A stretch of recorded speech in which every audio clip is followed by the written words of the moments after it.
Question ಕೇಳ್ತಾರೆ ನನ್ನ ಹತ್ರ, ಪೈಲ್ಸ್ ಮತ್ತು ಮೂಲವ್ಯಾಧಿಗೆ ತೊಂದರೆಗೆ ತೋರ್ಸೋಕ್ಕೆ ಬಂದವರು. ಸರ್, ನನಗೆ ಬಾಡಿ ಒಳಗೆ ಹೀಟ್ ಭಾಳ ಆಗೈತಿ, ಅದಕ್ಕೆ ನಾನು ಮೊಸರು ತಿಂತಾಯಿದ್ದೀನಿ. ಏನು ಊಟ ಮಾಡ್ತಾಯಿದ್ದೀರಿ ಅಂತ ಕೇಳಿದರೆ, ಬರೀ ಮೊಸರನ್ನೇ ತಿಂತಾಯಿದ್ದೀನಿ ಒಂದು ವಾರದಿಂದ 4-5 ದಿವಸದಿಂದ ಅಂತಾರೆ.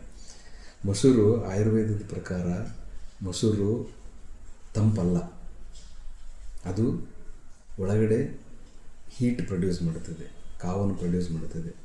ಮೊಸರಿನಕ್ಕಿಂತ ಮಜ್ಜಿಗೆ ಬೆಸ್ಟ್. ಈ ಮೊಸರು ಸಾಧಾರಣವಾಗಿ ಏನು ಮಾಡ್ತದೆ, ಯಾವಾಗಲೂ ಮೊಸರು ದೇಹಕ್ಕೆ ಹೋದಾಗ ಆಯುರ್ವೇದ ಶಾಸ್ತ್ರ ಪ್ರಕಾರ ಅದರದ್ದು ಗುಣಧರ್ಮ ಏನು ಹೇಳಿದರೆ ವಿಬಂಧಕಾರಕ, ವಿದಾಹಿ ಮತ್ತು ಮಲಬದ್ಧತೆಯನ್ನು ಜಾಸ್ತಿ ಮಾಡತಕ್ಕಂಥ ಗುಣ ಹೊಂದಿರ್ತದೆ. ಅದನ್ನು ನಾವು ಮೊಸರನ್ನು ಯಾವಾಗ ಅದನ್ನು ಮಜ್ಜಿಗೆಯನ್ನಾಗಿ ನಾವು ಮಾಡ್ತೀವಿ, ಅದನ್ನು ಕಟ್ಟಿತೀವಿ, ಚರ್ನ್ ಮಾಡ್ತೀವಿ, ಆವಾಗ ಆ ಮೊಸರಿನ ಗುಣ ಹೋಗಿ ಅದು ಮಜ್ಜಿಗೆಯ ಗುಣವನ್ನು ಅದು ಹೊಂದುತ್ತೆ. ಮಜ್ಜಿಗೆ ಏನು ಹೇಳಿದರೆ, ನಮ್ಗೆ ಆಯುರ್ವೇದ ಶಾಸ್ತ್ರದಲ್ಲಿ ಹೇಳಿದ್ದಾರೆ, ಅದು ದೀಪನ ಪಾಚನ ಎರಡೂ ಕೆಲಸ ಮಾಡ್ತದೆ. ಮಜ್ಜಿಗೆ, ಪ್ಲೇನ್ ಮಜ್ಜಿಗೆಗೆ ಒಂದು ಸ್ವಲ್ಪ ಜೀರಿಗೆ ಉಪ್ಪು ಮಿಕ್ಸ್ ಮಾಡಿ ಅದನ್ನು ಸೇವಿಸೋದ್ರಿಂದ ಒಂದು ಅಗ್ನಿ ದೀಪ್ತಿಗೊಳ್ತದೆ. ಅಂದರೆ ಈ ಮೂಲವ್ಯಾಧಿ ಬರಲಿಕ್ಕೆ ಕಾರಣ ಮೇನ್ ಅಗ್ನಿಮಾಂದ್ಯ ಅಂತ ಹೇಳ್ತೀವಿ. ಯಾಕಂದರೆ ಡೈಜೆಸ್ಟಿವ್ ಸಿಸ್ಟಮ್ ಕರೆಕ್ಟಾಗಿರೋಂಗಿಲ್ಲ. ಯಾವುದ್ಯಾವುದೋ ಆಹಾರ ಯಾವುದ್ಯಾವುದೋ ರೀತಿಯಲ್ಲಿ ಬೇರೆ ಬೇರೆ ಕ್ವಾಂಟಿಟಿಗಳಲ್ಲಿ, ಕ್ವಾಂಟಿಟಿ ಅಂದರೆ ಯಾವುದೋ ಒಂದು ಮನೆಯಲ್ಲಿ ಒಂದು ಆಹಾರ ಪದಾರ್ಥ ಮಾಡಿರ್ತಾರೆ. ಒಂದು ಒಳ್ಳೆಯ ಉದಾಹರಣೆ ಅಂತ ಹೇಳಿದರೆ ಬಜ್ಜಿ ಮಾಡಿರ್ತಾರೆ, ಅವರಿಗೆ ತುಂಬ ಇಷ್ಟ ಆಗಿಬಿಡುತ್ತೆ, ತುಂಬಾ ಸೇವಿಸಿಬಿಡ್ತಾರೆ. ಅತಿ ಸೇವನೆ ಅಂತ ಹೇಳ್ತೀವಿ.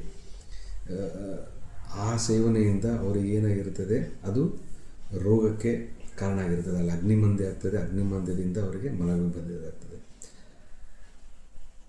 ಆ ಕಾರಣ ಈ ಮಜ್ಜಿಗೆ ಏನು ಮಾಡ್ತದೆ, ಜೀರ್ಣಕ್ರಿಯೆಯನ್ನು ಕರೆಕ್ಟ್ ಮಾಡ್ತದೆ. ಅದಕ್ಕೆ ನಾವು ಮಜ್ಜಿಗೆಯನ್ನು ಉಪಯೋಗ ಮಾಡಿರಿ ಅಂತ ಹೇಳ್ತೀವಿ.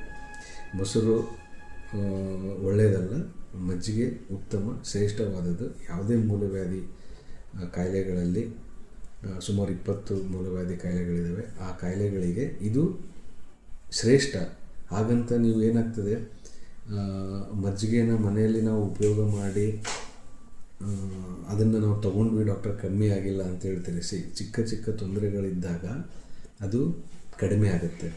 ಅದು ಜಾಸ್ತಿ ತೊಂದರೆ ಇದ್ದಾಗ ಕಮ್ಮಿ ಆಗಲ್ಲ. ಆಗ ನೀವು ವೈದ್ಯರ ಹತ್ರ ಬಂದು ಅವ್ರ ಹತ್ರ ಕನ್ಸಲ್ಟ್ ಮಾಡಿ ಪರೀಕ್ಷೆ ಮಾಡಿಸ್ಕೊಂಡು ಎಕ್ಸಾಮಿನೇಷನ್ ಮಾಡಿಸ್ಕೊಂಡು ನಿಜವಾಗಿಯೂ ಅದು ಪೈಲ್ಸ್ ಇದೆಯೋ ಅಥವಾ ಮತ್ತೊಂದು ಬೇರೆ ಏನಾರ ರೂಪ ತೊಗೊಂಡು ಅದೇನಾರ ಕಾಯಿಲೆ ಆಗಿದೆ ಅಂತಂದು ಖಚಿತಪಡಿಸ್ಕೊಂಡು ಸಲಹೆ ತೊಗೊಳ್ಳೋದು ಯಾವುದಕ್ಕೂ ಒಳ್ಳೆಯದು. ಮನೆ ಆಹಾರ, ಮನೆ ಮದ್ದು ಯಾವಾಗಲೂ ಒಂದು ಹಂತಕ್ಕೆ ಮಾತ್ರ ಒಳ್ಳೆಯದು. ಆದರೆ ಅದು ಎಲ್ಲ ಟೈಮಲ್ಲೂ ಕ್ಯೂರ್ ಮಾಡುತ್ತೆ ಅಥವಾ ಸರಿಪಡಿಸುತ್ತೆ ಅಂತ ತಪ್ಪು ಕಲ್ಪನೆ ಇರಬಾರ್ದು. ಸೊ ಹಾಗಾಗಿ ಮೊಸರು ಬೇಡ, ಮಜ್ಜಿಗೆ ನಿಮಗೆ ಶ್ರೇಷ್ಠ ಯಾವಾಗಲೂ ಆಹಾರದಲ್ಲಿ.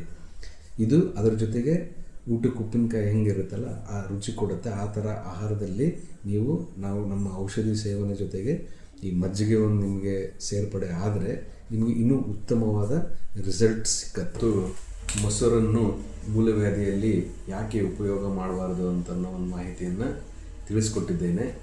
ಇದೇ ರೀತಿ ನಿಮಗೆ ಯಾವುದಾದರೂ ಇನ್ನೂ ಬೇರೆ ಯಾವುದಾದ್ರೂ ವಿಷಯಗಳ ಬಗ್ಗೆ ಮಾಹಿತಿ ಬೇಕಾದರೆ ಕಮೆಂಟ್ ಬಾಕ್ಸಲ್ಲಿ ಕಮೆಂಟ್ ಮೂಲಕ ವಿಷಯಗಳನ್ನು ವ್ಯಕ್ತಪಡಿಸಿ, ಆದಷ್ಟು ಆ ವಿಷಯಗಳ ಬಗ್ಗೆ ಇನ್ನೂ ಹೆಚ್ಚಿನ ವಿಡಿಯೋಗಳನ್ನು ಮಾಡ್ತಾ ನಿಮ್ಮ ಒಂದು ತೊಂದರೆಗಳಿಗೆ ಅಥವಾ ಇನ್ನೊಂದು ಡೌಟ್ಗಳಿಗೆ ಹೆಚ್ಚಿನ ಮಾಹಿತಿ ಕೊಡ್ತಕ್ಕಂಥ ವಿಡಿಯೋಗಳನ್ನು ಮಾಡುವಂಥ ಪ್ರಯತ್ನ ಮಾಡ್ತೇನೆ.